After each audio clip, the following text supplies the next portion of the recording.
नमस्कार, मैथिल राधा चैनल में आप सबका फिर से स्वागत है और आज की वीडियो में मधुश्रावणी पूजा की 13वें दिन की कथा कहने जा रही हूँ, जिसके 2 भाग हैं। पहला राजा श्री कड़क कथा और दूसरा श्री गणेश जी के सोहाग मथब आ बाँटब। तो चलिए वीडियो शुरू करते हैं। राजा श्री कड़क कथा। श्रीकर नामक राजा रहथिन। हुनका एकटा बड़ सुन्दर बेटी भेलखिन। जखन हुनकर जन्म कुण्डली देखायल गेलै तऽ ज्योतिषी कहलखिन जे हिनका बड़ अधला योग छनि। छाती लात, झोंटा हाथ आ सौतिनक पोखरिमे 2.5 झाँक माटि उगथिन, इएह हिनका कुण्डलीमे लिखल छनि। राजा ई सब सुनि बड़ दुख भेली। अपन साध्य किछु नहि छनि, ओ एहिमे की कऽ सकैत छथि। बेटी जखन विवाह करबाक योग्य भेलखिन तऽ राजा मरिए गेलाह। श्रीकर राजाक बेटा नाम चंद्रकर रहै। पिता के मृत्यु के बाद चंद्रकर राजा भेला। माय सतत चंद्रकर के बहिन के विवाह करबाक लेल तंग करथिन, मुदा चंद्रकर के बहिन के टिप्पणी के बात मोन छलैया।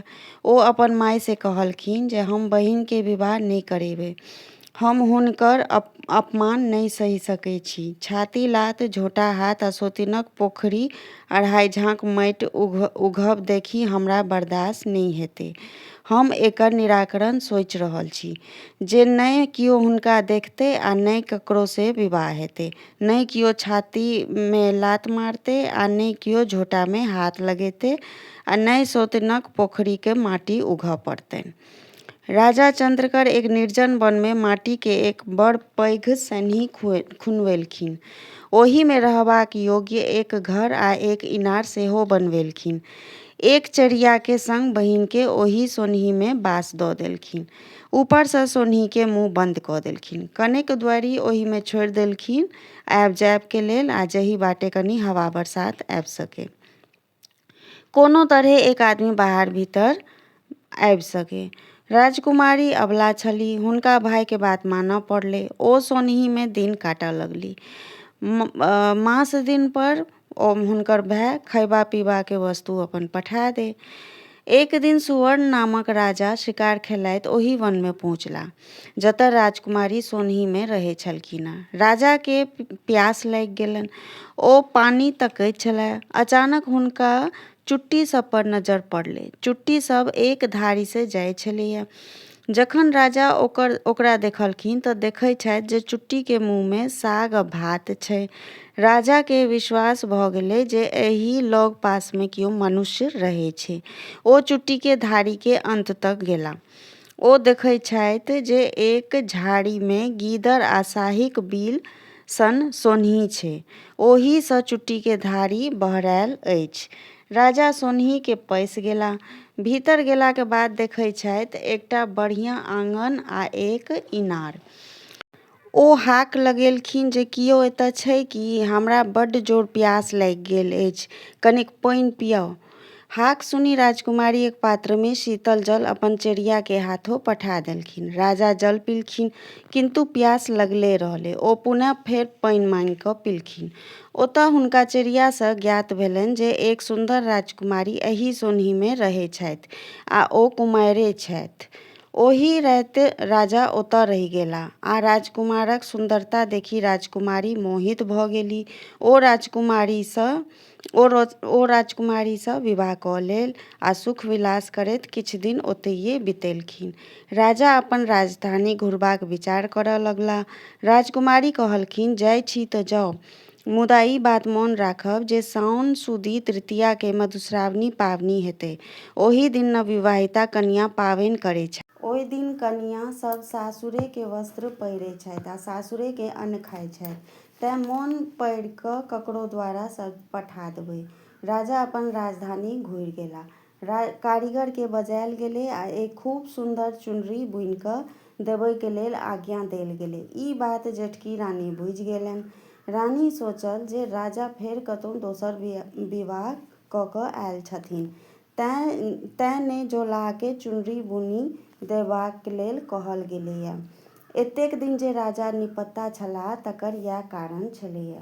रानी चुपचाप जोलाहके बजेलखिन आ कहलखिन, तू ओहि चुनरीमे छाती लात आ झोंटा हाथ लिख दिहें आ ओकरा तेना कऽ चोपैत कऽ दिहऽ जे किओ नहि बुझि सको। राजाके एकर खबर नहि हेबाक चाही। यदि तू हमर कहला अनुसार ई सब कऽ देबही तऽ तोरा डाला भरि सोना इनाममे देबो। जोल्हा आमदनी देख रानीके बात मानि गेलै। पूर्व समयमे राजा लोकनि चिड़ै चुनमुनी पोसै छलखिन हेँ। ओकरा सबके प्रशिक्षित कऽ गुप्त काज लै छलखिन हेँ।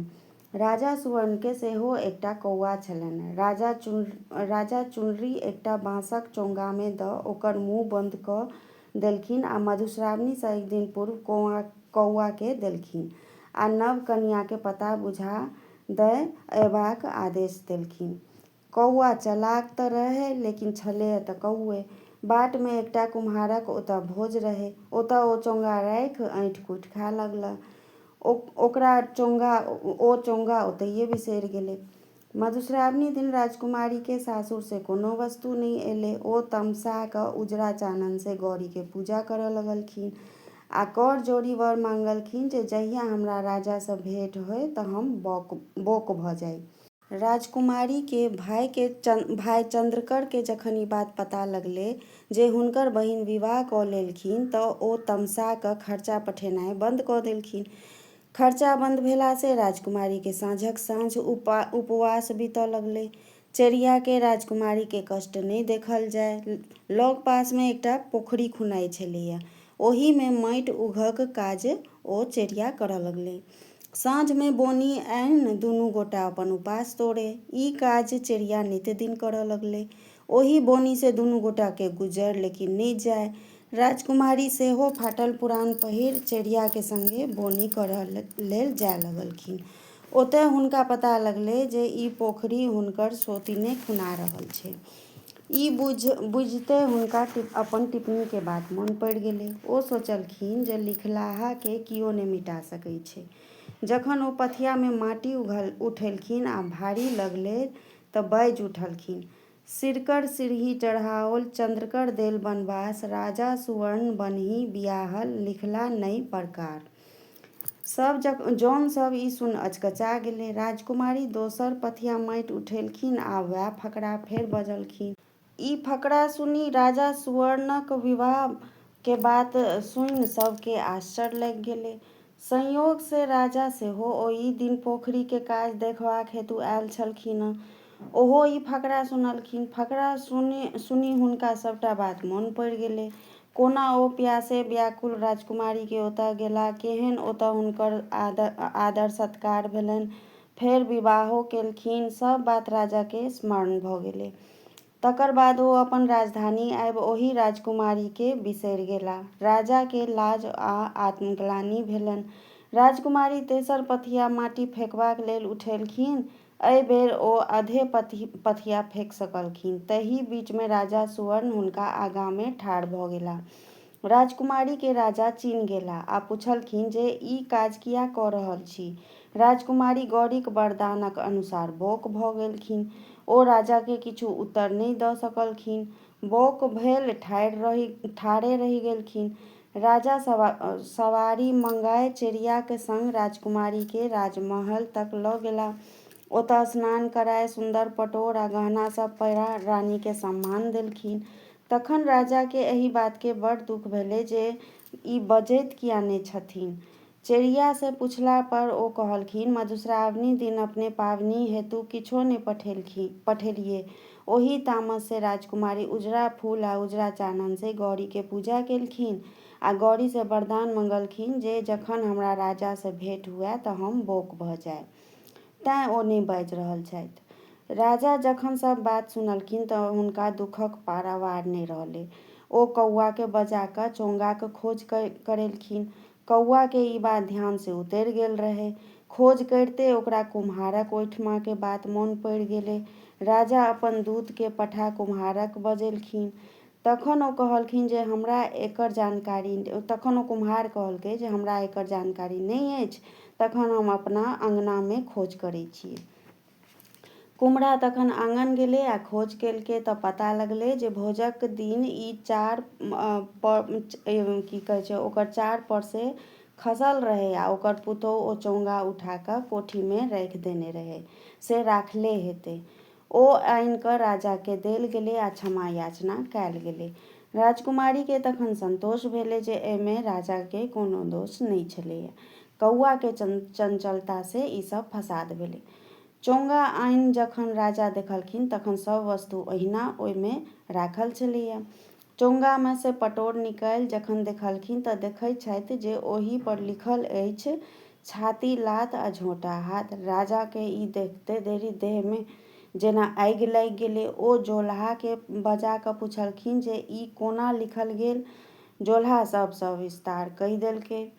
राजा रानीके बजा कऽ 2 खंड कऽ काटि कऽ गड़बा देलखिन। राजकुमारीके आब बुझा गेलै जे एहिमे राजाके कोनो दोष नहि छलैए, कौआके गलतीसँ एतेक फसाद भेलै। राजकुमारी अगला साल मधुश्रावणी दिन ललका फूल आ चाननसँ गौरी पूजा केलखिन आ बोल फुटबाक वरदान मंगलखिन।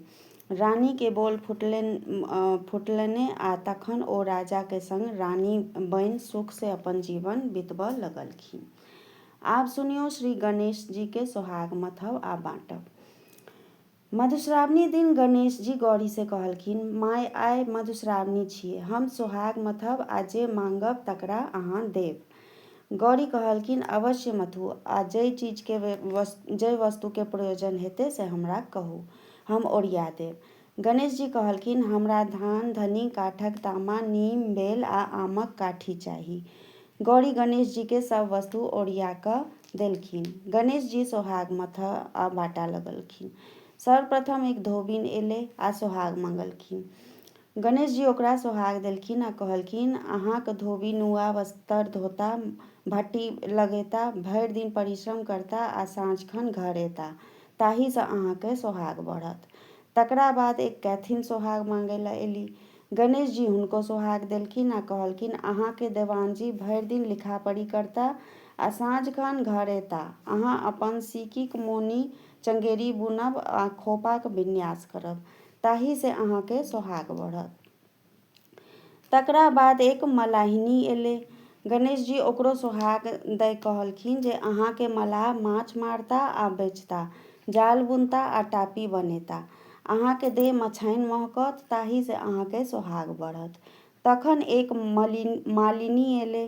गणेश जी ओकरो सोहाग दै कहलखिन, अहाँके माली भरि दिन फूल तोड़ता आ साँझखन माला गइथ अपन ग्राहकके घर पहुँचेता, ताहिसँ अहाँके सोहाग बढ़त। तकर बाद एक गोआरन एलै। गणेश जी ओकरो सोहाग बाँटि कऽ कहलखिन जे अहाँके गोआर भरि दिन गाय महीष चरेता, साँझ भोर दूध दुहता आ अहाँ दही पौरब, घी मथब आ दूध दही बेचब, अहाँके देह फोकराइन महकत, ताहिसँ अहाँके सोहाग बढ़त। तखन बनियान सेहो सोहाग मांगै लए एली। गणेश जी हुनको सोहाग देलखिन आ कहलखिन, अहाँके बनिया तराजू बटखरा धोता आ भरि दिन सौदा बेचता, अहाँ हुनका मदद करबै आ अन्न सबके फटकि कऽ बना कऽ रखबै, ताहिसँ अहाँके सोहाग बढ़त। सबसँ पाछू ब्राह्मणी एली। ओहो गणेश जी से सोहाग मांगलखिन। गणेश जी हुनको सोहाग देलखिन आ कहलखिन, अहाँके ब्राह्मण पूजा पाठ करेता आ वेद पुराण अपने पढ़ता आ विद्यार्थी लोकनोके पढ़ेता, अहाँ जनेऊ काटब आ घर आंगन पवित्र राखब आ पवित्र से भानस भात करब, ताहिसँ अहाँके सोहाग बढ़त। एही प्रकार आनो आन जातिक सधबा सब आबऽ लगलखिन। गणेश जी सबके सोहाग बाँटि कऽ अपन अपन जातिके उपदेश देलखिन। सब कियो प्रसन्न भऽ जाइत गेली।